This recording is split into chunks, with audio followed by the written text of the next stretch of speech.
allocated both for adaptation and mitigation to the people who are most vulnerable.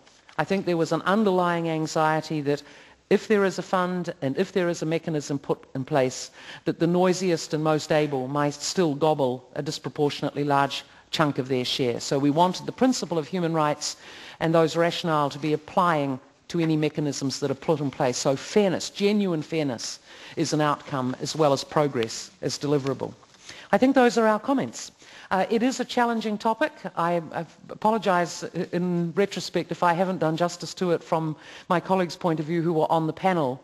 And while some of us began the conversation by thinking that climate justice was one of those things that's fun to discuss but may well be put aside because people don't want, the words human rights in the text, our group most certainly felt that it would be an error of judgment for us to commit to a document with a binding or voluntary commitments unless there was at least this broader context of human rights as a backdrop, and that we do think that the whole concept of climate justice is real and deserves to be attended. Those who have so much less deserve more. Those of us who have more probably have to commit and accept that we're going to have less. And in creating that climate justice agenda, the concepts of human rights do need to be, with confidence, put in the centre of that debate. Thank you very much.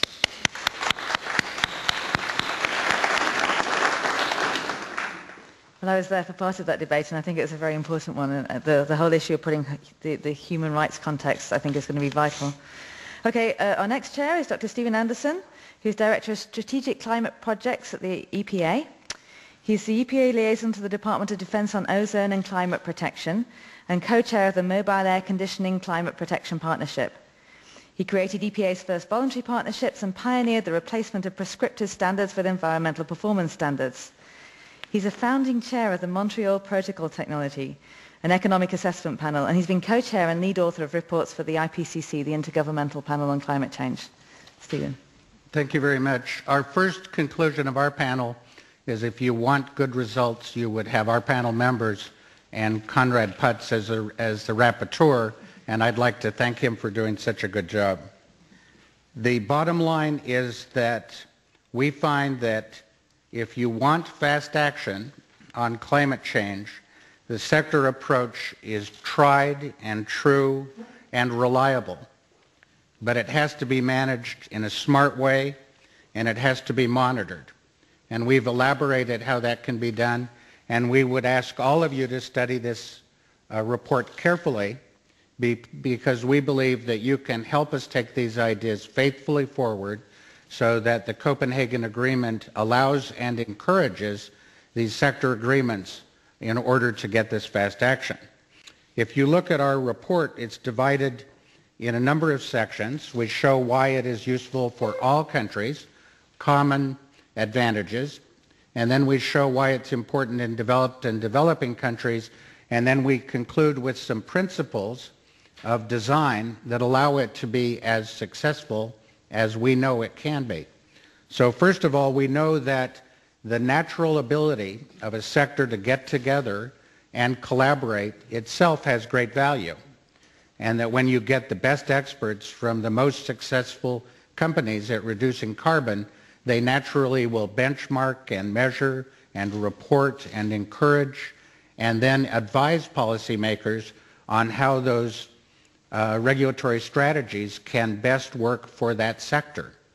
So it's really a fine-tuning and a tailoring of policy to be more effective, faster, lower cost, and go further in many cases, because the ultimate goal, as we'll present later, is carbon neutral or carbon negative.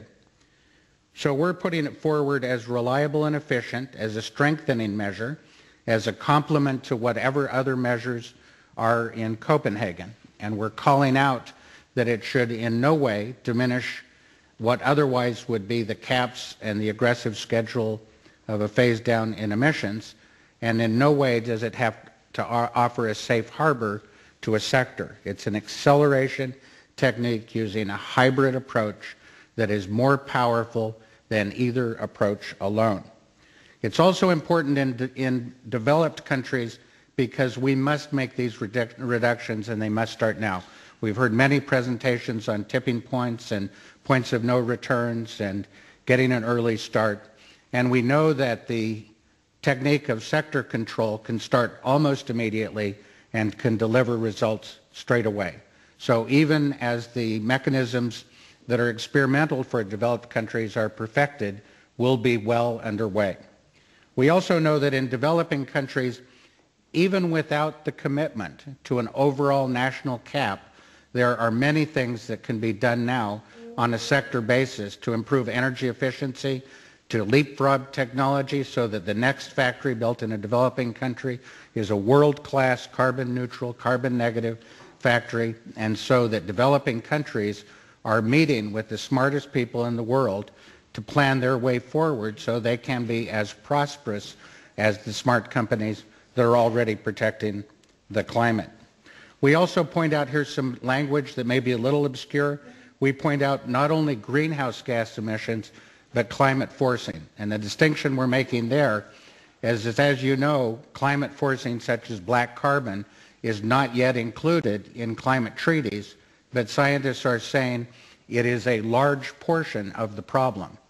So another advantage of a sector analysis is even before an omnibus treaty takes on a climate forcing agent like black carbon, you can have sector projects underway to reduce those emissions and then better protect the climate and be successful with what you're doing with greenhouse gases.